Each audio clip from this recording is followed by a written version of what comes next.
Traz de volta o fogo da tua presença, Senhor, no meio da tua igreja.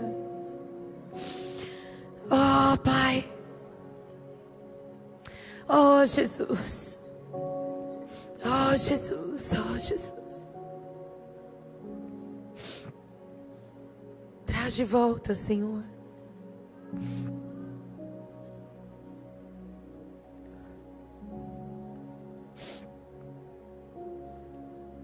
Queridos, desde ontem, eu tenho me lembrado desse texto. E tenho sido tão confrontada pessoalmente nesses tempos. Têm sido tempos difíceis para minha família. Tempos de dor intensa, tempos de luto, de guerras interiores muitas vezes, e quem vive o luto sabe muito bem o que isso significa. E esses têm sido dias em que o Senhor tem retirado os nossos adornos. E o Senhor tem desvendado o nosso coração para a gente mesmo, o meu coração para mim mesma. E o quanto nós precisamos de Jesus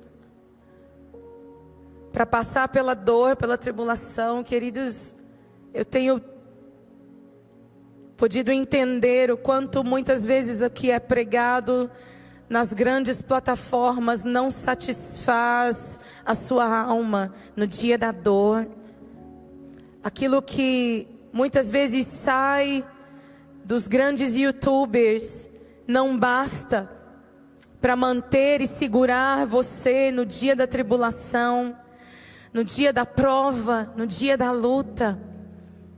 Porque no final das contas, a esperança do cristão é naquele dia o céu se rasgar, os mortos ressuscitando primeiro e nós sendo arrebatados com Cristo nas nuvens com um novo corpo, reinando com Ele sobre as nações, e novos céus e nova terra, onde não haverá pranto, onde não haverá dor, onde não haverá lembrança das coisas passadas, onde não vamos considerar aquilo que vivemos lá atrás, porque temos algo totalmente novo, que ressignifica todas as coisas. A vinda do Senhor é a esperança do cristão.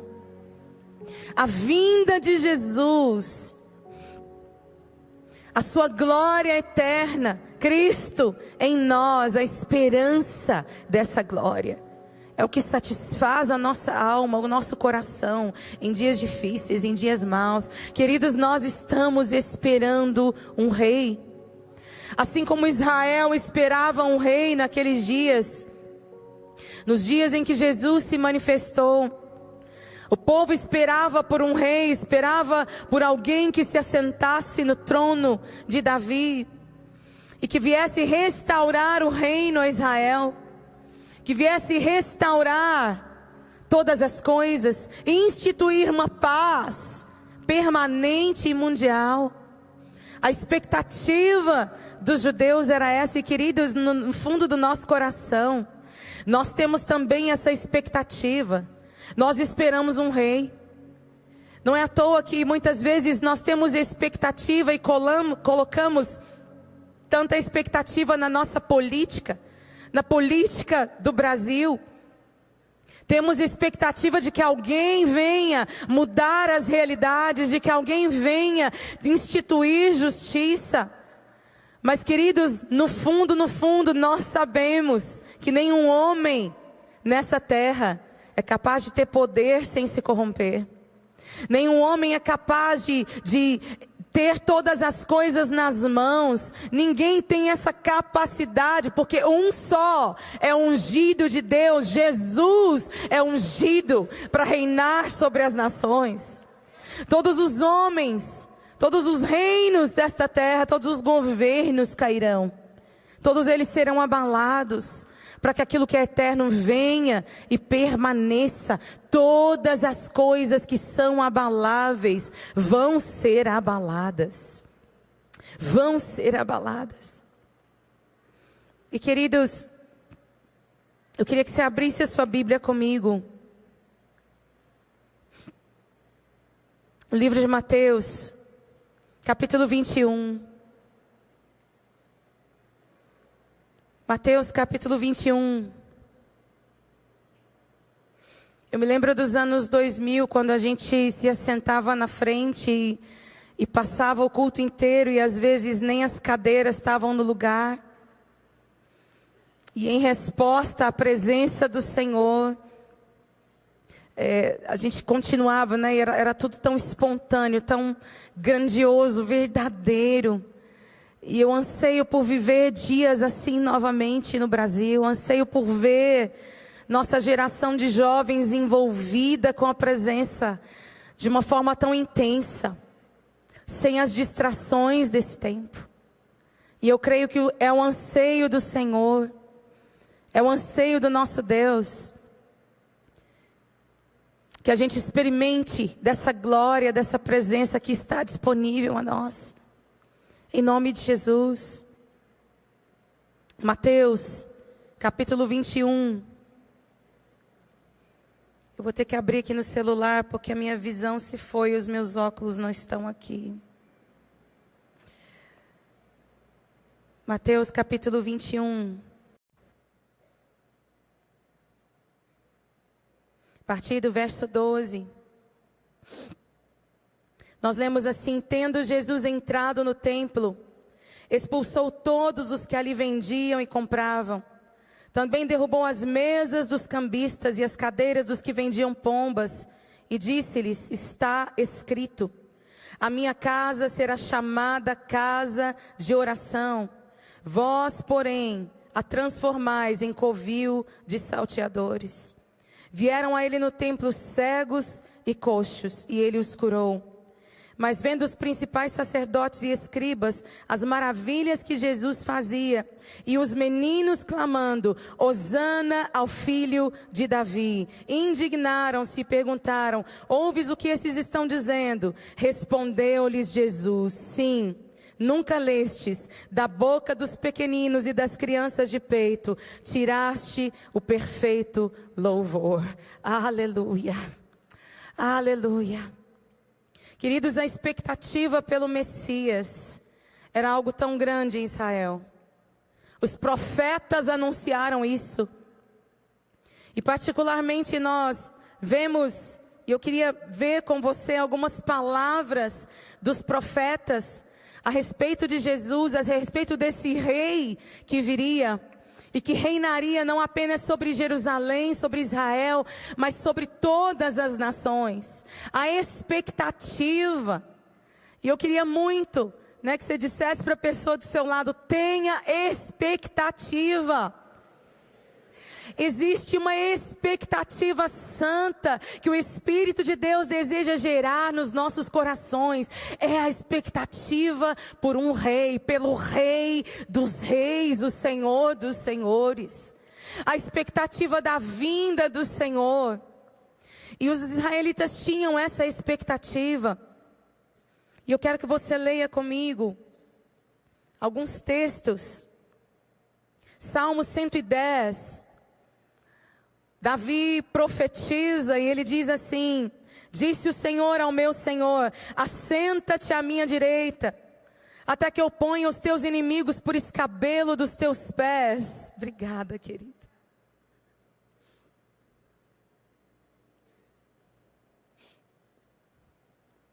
Bem melhor. Vamos ler de novo. Disse o Senhor ao meu Senhor: assenta-te à minha direita, até que eu ponha os teus inimigos por escabelo dos teus pés. O Senhor enviará o cetro da tua fortaleza desde Sião, dizendo: domina no meio dos teus inimigos. O teu povo será muito involuntário no dia do teu poder. Nos ornamentos de santidade, desde a mare da alva, tu tens o orvalho da mocidade. Jurou o Senhor, e não se arrependerá: tu és um sacerdote eterno, segundo a ordem de Melquisedeque. O Senhor à tua direita ferirá os reis no dia da sua ira, julgará entre os gentios, tudo encherá de corpos mortos, ferirá as cabeças de muitos países. beberá do ribeiro no caminho, por isso exaltará a cabeça. Davi profetizou sobre isso. E existe a promessa de que sobre o trono de Davi reinaria aquele que reinaria para sempre. Isaías, capítulo 9, versos 6 e 7, diz assim: porque um menino nos nasceu, um filho se nos deu, e o principado estará sobre os seus ombros, e se chamará o seu nome maravilhoso, Conselheiro, Deus forte, Pai da eternidade, Príncipe da paz. Do aumento deste principado e da paz não haverá fim, sobre o trono de Davi no seu reino, para o firmar e o fortificar com juízo e com justiça, desde agora e para sempre. O zelo do Senhor dos exércitos fará isso. Aleluia. Aleluia. Jeremias capítulo 23, versos 5 e 6 diz assim: eis que vem dias, diz o Senhor, em que levantarei a Davi um renovo justo, e sendo rei, reinará e agirá sabiamente, e praticará o juízo e a justiça na terra. Nos seus dias, Judá será salvo, e Israel habitará seguro. E este será o seu nome, com o qual Deus o chamará: o Senhor, justiça nossa. Aleluia. Daniel, capítulo 7, versos 13 e 14. Ele diz assim: eu estava olhando nas minhas visões da noite, e eis que vinha nas nuvens do céu um como filho do homem, e dirigiu-se ao ancião de dias, e o fizeram chegar até ele. E foi-lhe dado o domínio e a honra e o reino para todos os povos, nações e línguas, para que todos o servissem. O seu domínio é um domínio eterno que não passará, e o seu reino tal que não será destruído. Aleluia. Ele está falando do Senhor Jesus. Toda a Bíblia anuncia a vinda do Rei Jesus. Malaquias capítulo 3. Abra comigo sua Bíblia nesse texto. Malaquias capítulo 3.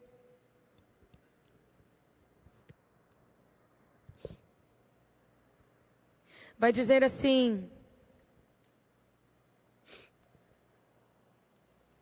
eis que envio o meu mensageiro, que preparará o caminho diante de mim.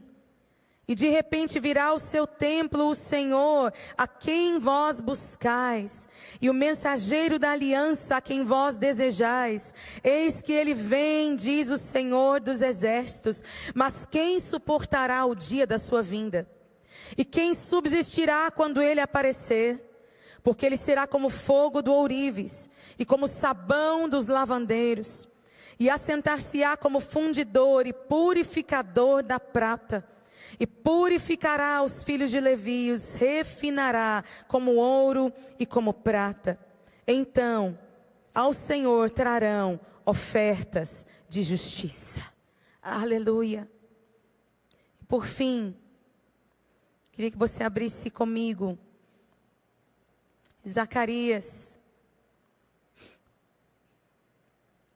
Zacarias, capítulo 9.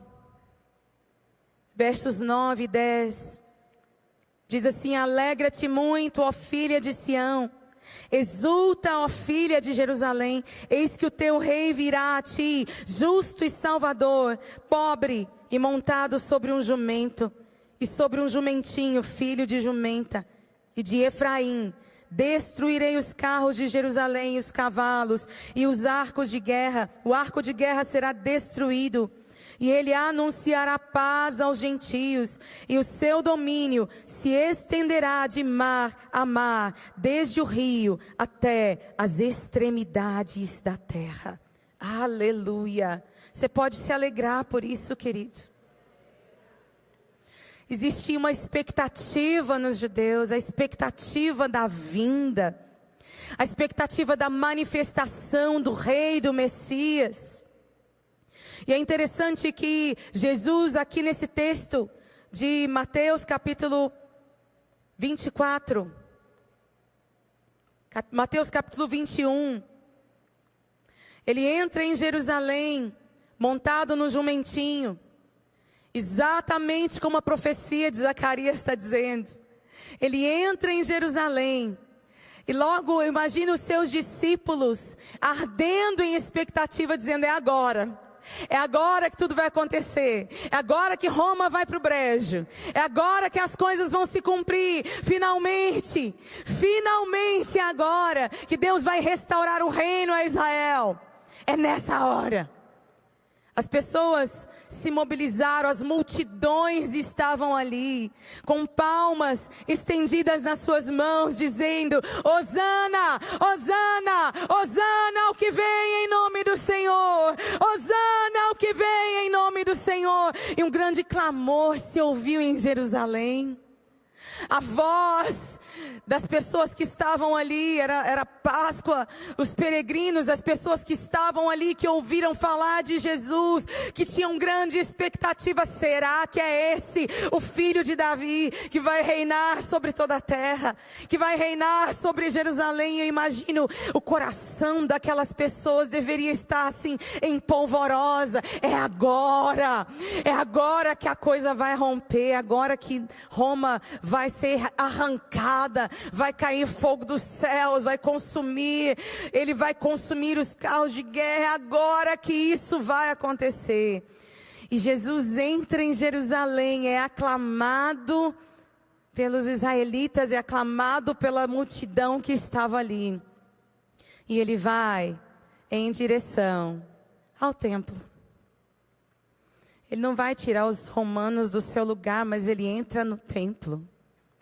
E ele entra no templo e ele faz uma coisa impensável, que talvez eu e você teríamos muita vergonha daquilo que Jesus fez. Gente, eu imagino a cara dos discípulos naquele momento. Que coisa embaraçosa, que situação estranha, né? E Jesus entra e ele vê aqueles que compravam e vendiam, ele vê as mesas ali no templo, ele vê os cambistas que trocavam moedas. Os peregrinos vinham de longe e muitos deles não tinham condições de levar consigo os animais para o sacrifício. Os animais eram comprados em Jerusalém.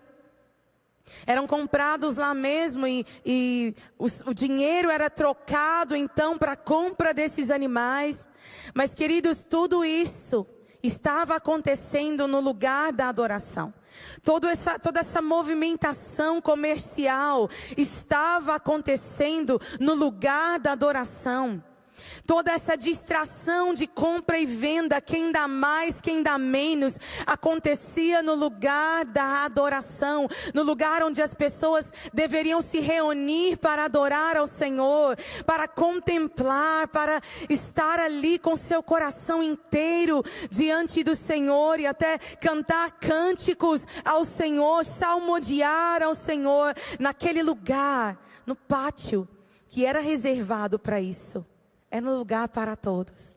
Esse lugar estava cheio de mesa. Esse lugar estava cheio de venda, de compra.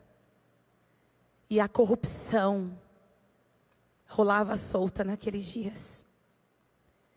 As pessoas não enxergavam ali um lugar de adoração, elas enxergavam uma oportunidade de enriquecimento, de promoção, uma oportunidade de um crescimento financeiro, e aquilo ali era muito lucrativo para aqueles que compravam, né, e que compravam moedas e que, enfim, que vendiam suas moedas, que vendiam seus animais. Era um negócio muito lucrativo, os preços estavam exorbitantes. Eles aproveitavam que a cidade estava cheia, aproveitavam as multidões e iam naquele lugar e sugavam do povo tudo que eles podiam sugar para enriquecimento próprio. Jesus sabia disso e Jesus entra naquele ambiente do templo e a sua indignação sobe. E Jesus toma ali cordas e ele começa a derrubar as mesas dos que compram e dos que vendem. Ele começa a chicotear a gente e expulsar pessoas daquele lugar. Saiam daqui. Vocês estão fazendo da minha casa casa de comércio. Vocês estão fazendo da minha casa um lugar, um covil de salteadores. Vocês estão vendendo e comprando. Vocês não estão aqui para adorar, saiam daqui. E queridos, antes que Jesus faça qualquer coisa, antes que Ele venha para reinar, Ele veio para morrer como um cordeiro pelos nossos pecados. Ele estava interessado não apenas em cumprir a profecia bíblica, mas em que o coração do seu povo fosse totalmente dele, totalmente entregue. E aqueles que, no lugar onde ele deveria ser recebido, no lugar onde ele deveria ser aclamado, as pessoas estavam completamente distraídas. As pessoas estavam comprando e vendendo. As pessoas estavam envolvidas com seu comércio. No lugar onde ele deveria ser reconhecido como Messias, onde as autoridades de Israel deveriam reconhecê-lo como Senhor, eles estavam distraídos demais para perceber quem ele era. Eles estavam distraídos e envolvidos demais consigo mesmos, com seus próprios interesses. E queridos, antes que venha o Senhor, antes que o Senhor Jesus volte para reinar sobre as nações, para buscar a sua noiva, antes que Ele derrame juízo sobre as nações, o juízo de Deus vem sobre a sua própria casa. Os julgamentos de Deus e a correção de Deus vem sobre a casa de Deus. Ah, o quão duro é isso! O texto bíblico diz que se Deus é duro com aqueles, com aqueles que são de dentro, muitas vezes, o que será daqueles que negam a Cristo completamente? Porque o nosso Deus é um Deus de retidão. Ele é um Deus de retidão, de justiça. E Ele deseja o nosso coração. João 2,7 vai contar um episódio da entrada de Jesus no templo. E os discípulos vão dizer que se lembraram do texto profético que diz que o zelo da sua casa o consumirá. O zelo da casa do Senhor o consumirá. Nosso Deus é um Deus zeloso. Nosso Deus é um Deus zeloso. Jesus é zeloso para com a sua igreja, para com a sua noiva. E antes que Ele venha, Ele vai nos corrigir. Muitas vezes nós, nos nossos dias, nós vemos um panorama tão parecido com o panorama dos dias de Jesus, onde nós somos tão distraídos e vamos à igreja muitas vezes como quem entra num supermercado para fazer compra.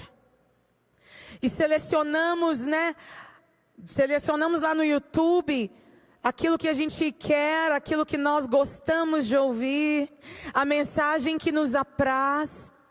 Muitas vezes as mensagens que saem dos grandes púlpitos são mensagens sobre o homem, para a satisfação do homem.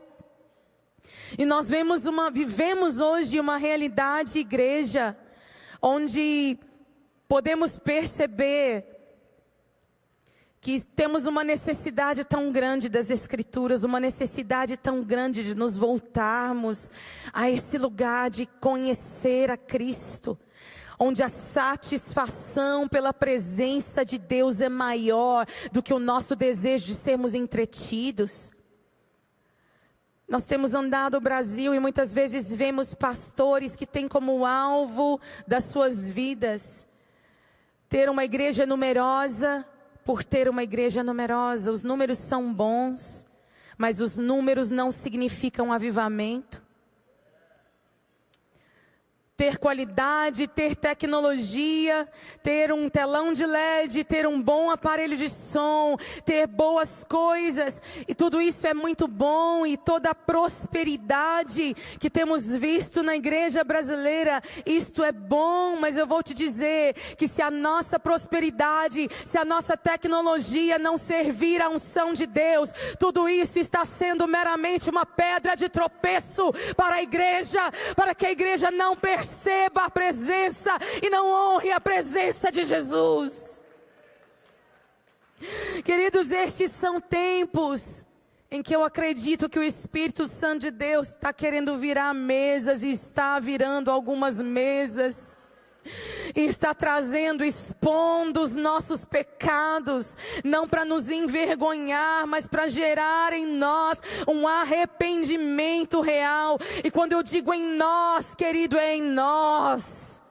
Nós não apontamos o dedo e citamos nomes, porque a igreja brasileira precisa de arrependimento. Nós precisamos de arrependimento, precisamos retornar ao Senhor. Precisamos voltar para o foco da adoração. Precisamos nos voltar os nossos olhos para Jesus, o autor e consumador da nossa fé. Precisamos que Jesus seja o centro da adoração. O nosso Deus tem ciúmes de nós. Eu queria que você abrisse a sua Bíblia comigo em Tiago. Livro de Tiago. Capítulo 4. A partir do verso 4. Ele diz assim: adúlteros e adúlteras, não sabeis vós que a amizade do mundo é inimizade contra Deus? Portanto, qualquer que quiser ser amigo do mundo, constitui-se inimigo de Deus.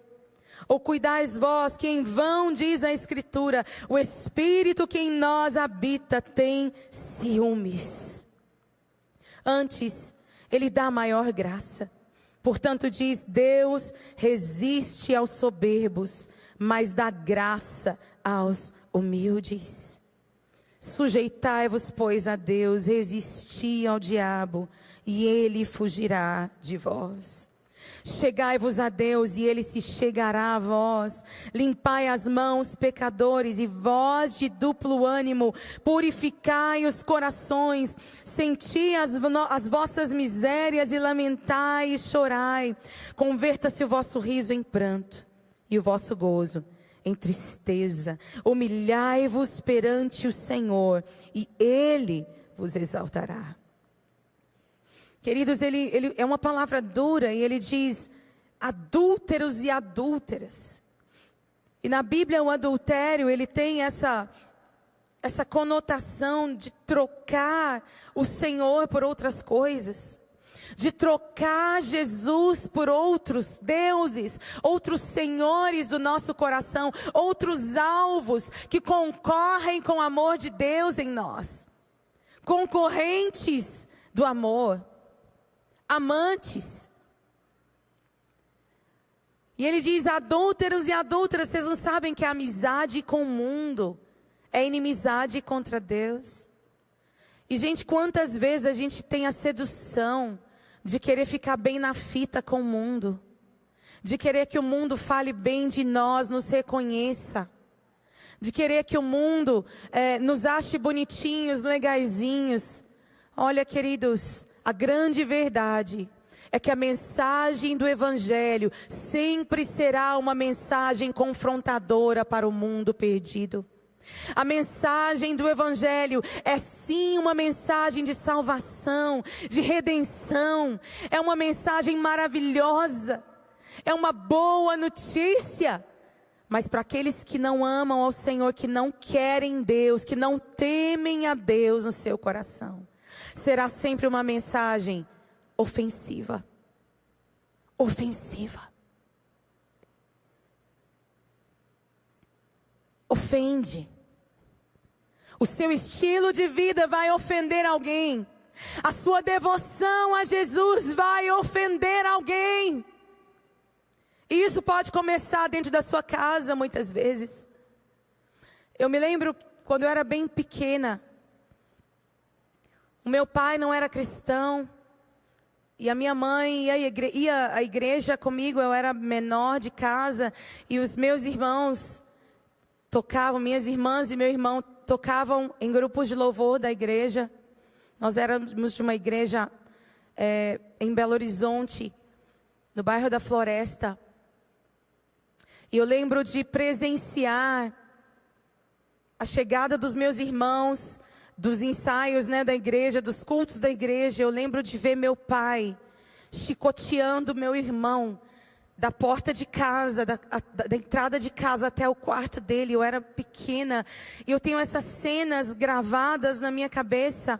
E naquela época não era uma época que os católicos dialogavam com os crentes.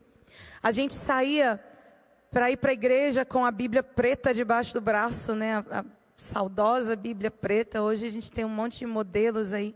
Mas eu lembro que a gente saía com a Bíblia preta debaixo do braço. E os vizinhos olhavam para a gente, fuzilando a gente com os olhos. Porque ser crente era como se fosse uma vergonha. Isso era década de 80.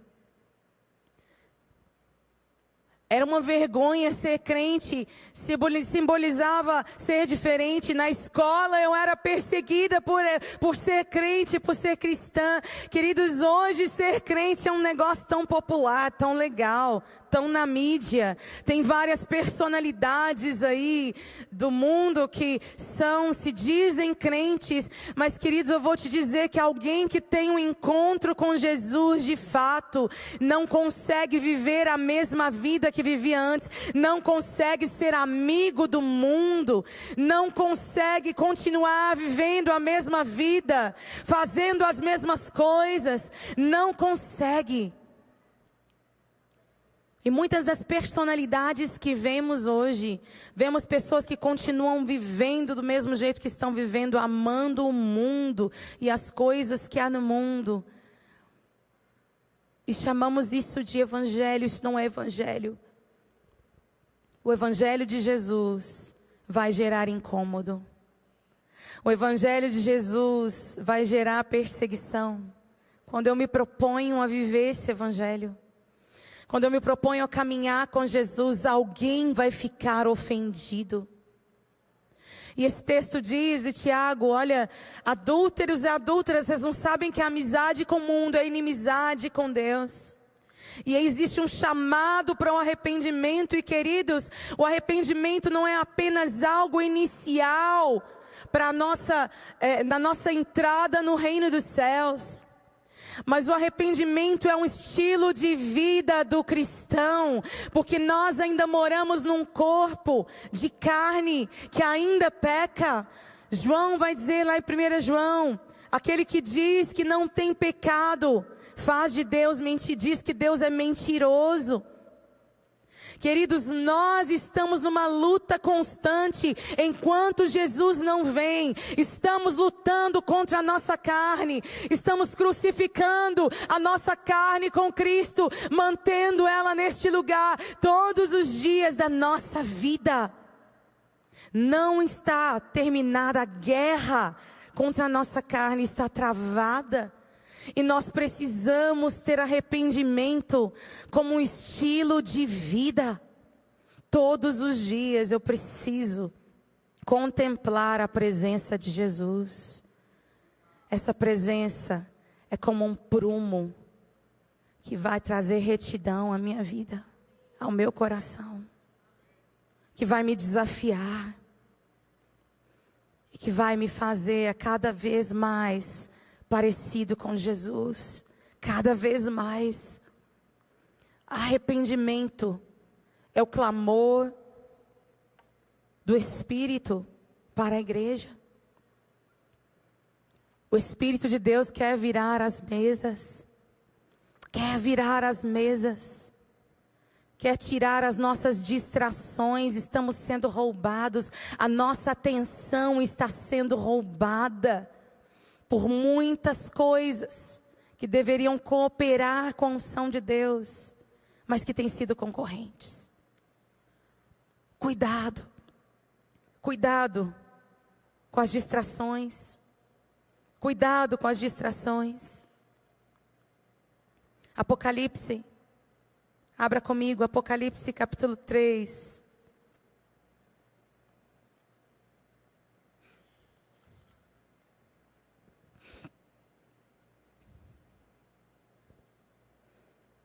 Tem duas igrejas aqui que eu gostaria de citar.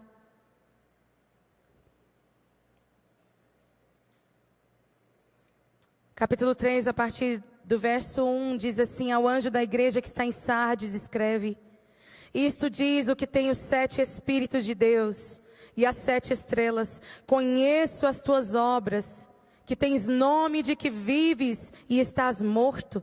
Sê vigilante e confirma o restante, os que estão para morrer, porque não achei as tuas obras perfeitas diante de Deus. Lembra-te, pois, do que tens recebido e ouvido, e guarda-o, e arrepende-te. Se não vigiares, virei sobre ti como um ladrão, e não saberás a que hora virei sobre ti. Também tens em Sardes algumas poucas pessoas que não contaminaram suas vestes, e comigo andarão vestidas de branco, porquanto são dignas disso. Ao que vencer, será vestido de vestes brancas, de maneira nenhuma riscarei o seu nome do livro da vida. Confessarei o seu nome diante de meu Pai e diante de seus anjos. Quem tem ouvidos, ouça o que o Espírito diz às igrejas. Queridos, para fazer uma história longa, curta, Sardes era uma igreja numa cidade. A cidade de Sardes foi antes uma cidade muito próspera, uma cidade de uma história muito nobre, mas aquela cidade foi invadida pelo Império Romano 2 vezes. E engraçado que foi invadida do mesmo jeito, porque eles entraram, era uma cidade fortificada que ficava em volta dessa cidade tinham montanhas, e essas montanhas eram como um abrigo natural para a cidade. Só que os vigias da cidade deixaram de vigiar, porque eles acreditaram que a cidade estava salva, acreditaram que a sua proteção natural era o suficiente, e eles acreditaram que estavam salvos, acreditaram que estava tudo bem. E o que aconteceu? O soldado romano entrou de madrugada e abriu os portões da cidade, entrou por um buraquinho, uma brechinha pequena. E durante 2 vezes isso aconteceu, de forma que Sardes, na sua fama e na sua glória, ela tinha ficado para trás. Toda aquela prosperidade e grandeza da cidade tinha ficado no passado. E a cidade apenas tinha uma fama de que vivia, mas estava morta. Queridos, cuidado com a fama de quem vive. O Brasil tem tido uma fama de avivamento que tem sido um perigo para nós. Muitas vezes nós temos a ilusão de que está tudo bem, a ilusão de que é isso mesmo, estamos vivendo um avivamento, Deus está fazendo, os números estão dizendo isso. Queridos, cuidado com a fama de que vive, mas está morto. Cuidado com a fama de uma igreja avivada, poderosa e numerosa, mas que não ama Jesus em primeiro lugar, que não conhece as Escrituras, que não tem Jesus como seu único Senhor, que tem amantes e concorrentes, que concorrem para com a nossa atenção. Queridos, cuidado, às vezes o nosso maior inimigo é a nossa fama. O maior inimigo da igreja brasileira hoje tem sido a fama que ela adquiriu. Seremos um celeiro de missionários, amém? Mas queremos checar os fundamentos Não queremos viver de uma fama, de algo que aconteceu lá atrás. Queremos que Deus faça hoje o que Ele fez lá atrás. Queridos, eu tenho saudades. Eu tenho saudades dos anos 2000. Da década de 90. Anos 2000.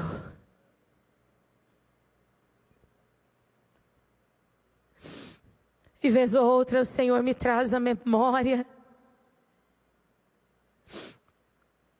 do visitar de Deus daqueles anos, da intensidade da presença do Senhor naqueles anos. Não existia telão de LED, não tinha luzes, a gente não tinha som direito. A gente só tinha a presença de Jesus e uns aos outros. A gente não tinha grandes números. A gente não tinha disco gravado. Mas a presença de Jesus, o calor da presença de Deus. O calor da presença de Jesus. Pessoas envolvidas com a glória. Pessoas sendo inflamadas por uma paixão por Jesus, que as impedia de olhar sequer quem estava ministrando. Ninguém estava interessado em saber quem estava cantando, quem ia cantar tal música, quem iria pregar. Hoje nós temos uma cultura de celebridades no nosso meio. Queridos, nós precisamos nos levantar em Deus. Nós precisamos denunciar os nossos amantes diante de Deus. Precisamos dar nome aos nossos amantes. O dinheiro, a fama, a sede por projeção, por sermos vistos, por sermos reconhecidos. Precisamos denunciar diante de Deus e deixar o Espírito Santo virar as mesas. E que Jesus seja realmente entronizado no lugar que pertence a Ele. E sabe o que acontece quando isso acontece? Quando Jesus virou as mesas.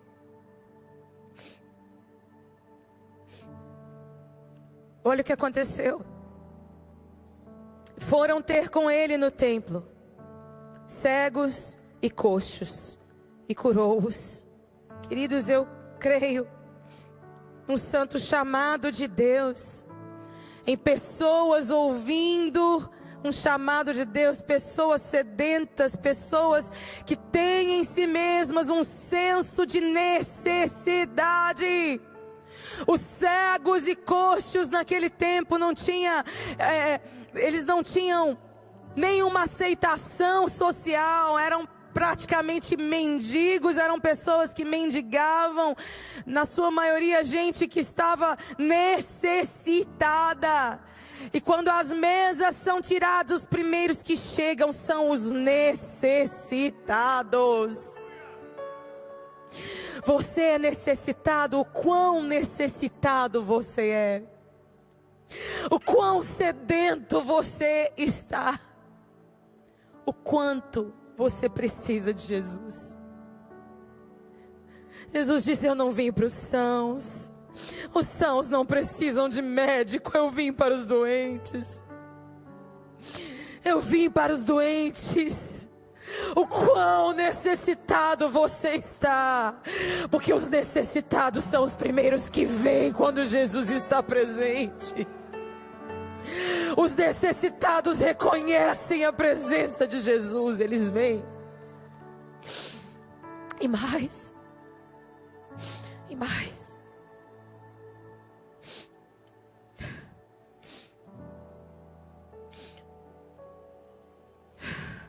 E os meninos, crianças, começaram a clamar dentro do templo: Hosana, filho de Davi.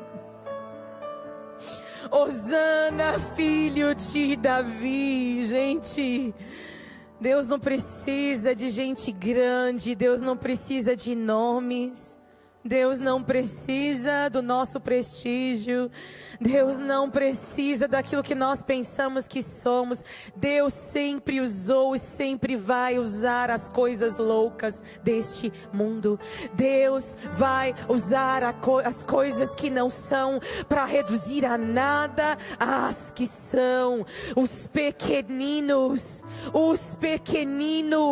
sempre serão usados pelo Senhor. E da boca dos pequeninos vem um perfeito louvor. Hosana ao que vem em nome do Senhor. Hosana ao que vem em nome do Senhor. Hosana ao que vem em nome do Senhor. Deus quer suscitar um clamor na boca dos seus pequeninos nesses dias.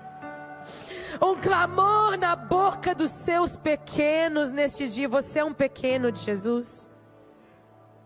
Deus quer suscitar um clamor de uma santa insatisfação. Hosana significa salva-nos. Salva-nos, Senhor. Querido, se ajunte às nossas lágrimas nesses dias. Agregue as nossas lágrimas nesses dias, queridos. Lágrimas pela igreja brasileira. Há um clamor do Espírito. Ele tem ciúmes de nós. Ele tem ciúmes de nós. Nós temos um Deus que é ciumento. Ele não quer repartir a sua glória com outros. Ele não quer nos repartir com amantes. Ele nos deseja. Ele nos deseja. Ele não quer nos repartir com entretenimento. Ele não quer nos repartir com o nosso desejo por grandeza. Ele não quer nos repartir com outros e tantas outras coisas que se colocam entre nós e o Senhor. Ele quer exclusividade. Ele quer exclusividade. Onde estão os pequenos de Jesus? Onde estão os pequenos? Onde estão os necessitados? Se você quer avivamento na nação, querido, busque as atitudes do reino.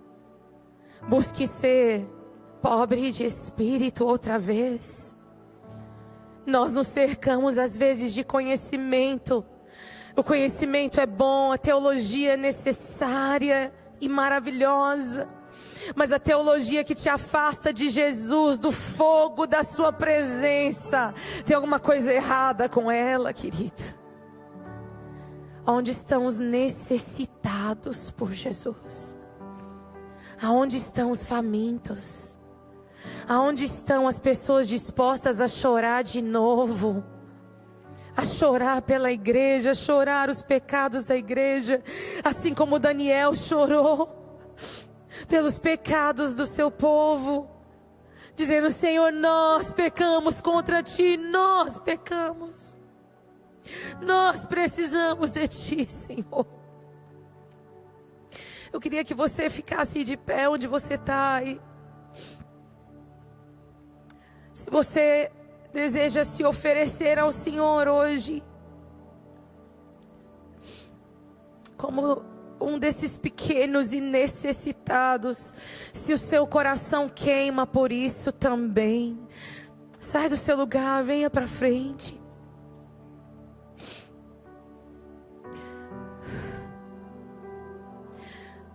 Deus quer levantar intercessores, homens e mulheres, jovens, meninos, meninas, que reconhecem quem Ele é e que reconhecem o quanto precisam dEle. O quanto precisam dEle.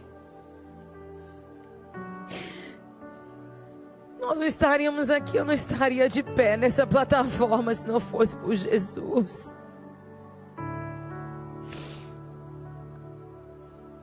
Fale com Jesus, querido, fale com Jesus. Vença a sua letargia.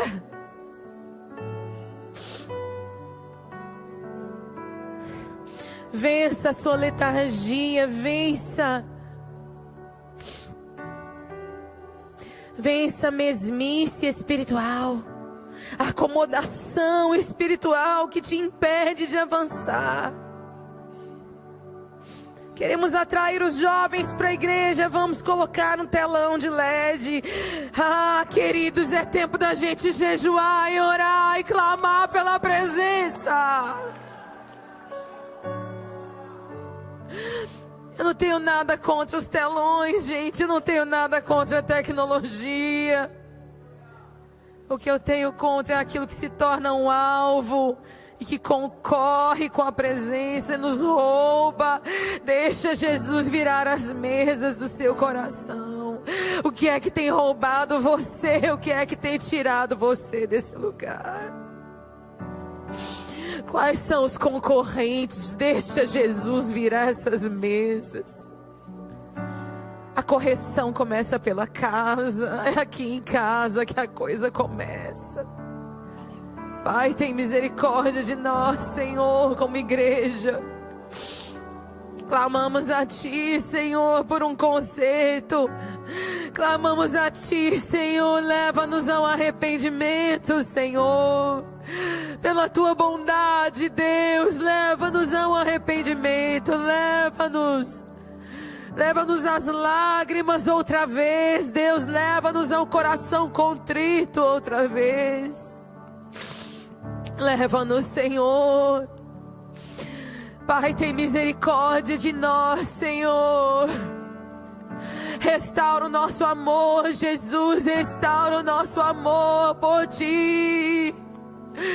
Restaura o desejo, a fome, a sede pela Tua palavra, pela Tua presença, Deus.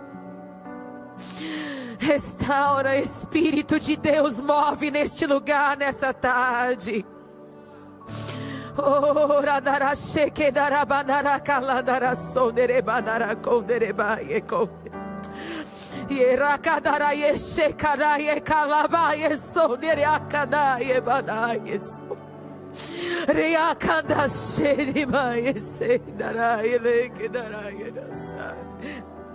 Oh, é tempo de queimar outra vez,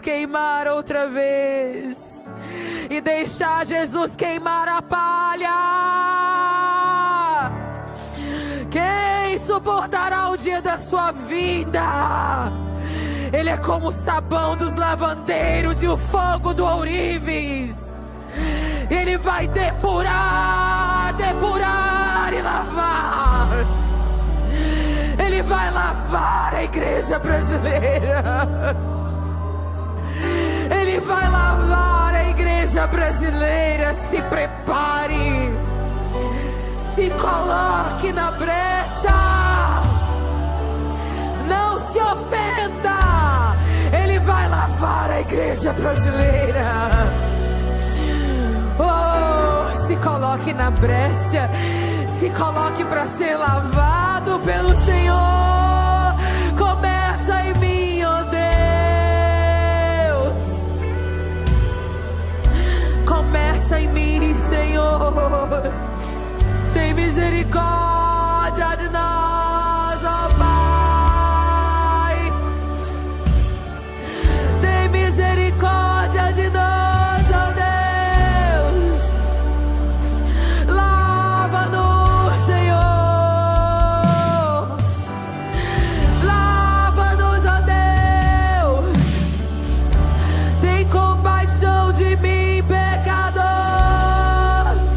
Oh, perdoa-nos, purifica-nos. Move-nos com Teu Espírito. Outra vez. Oh, ai, ai, ai, ai, ai, ai, ai, ai, ai, ai, ai, ai, ai. Ai, ai, ai, ai, ai, ai, ai, ai, sei, ai, ai, ai, ai, que darai, ai, sai, ai, dava. Oh, ai, ai, ai, ai, ai, ai, ai, ai, ai, ai, que doe. Você que desistiu de orar pela sua igreja local, Deus está levantando você outra vez como fechador de brechas. Oh, como um homem e uma mulher de oração, de clamor.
céus. Arrependei-vos, porque é chegado o reino dos céus. Ainda é tempo de preparar o caminho. É tempo de preparar o caminho. É tempo de preparar o caminho. Prepare o caminho do Senhor. Prepare o caminho do Senhor. Não se apegue àquilo que vai ser abalado, àquilo que vai passar. Se apegue a Jesus, a sua glória e a sua presença. Espírito de Deus, toca nessa tarde. Toca e enche nessa tarde. Toca e enche nessa tarde, Senhor. Se você pode, se coloque de pé no seu lugar. Só se você pode, levanta suas mãos ao Senhor. Comece a receber, a ser cheio do Espírito. Ser cheio do Espírito. Se encha do Espírito. Se encha do Espírito. Se encha do Espírito Santo. Se encha do Espírito Santo. Se encha do Espírito. Seja cheio. Seja cheio. Seja cheio. Seja cheia. Outra vez, seja cheio. Seja cheio. Rocondeba, chacaba, sodereba.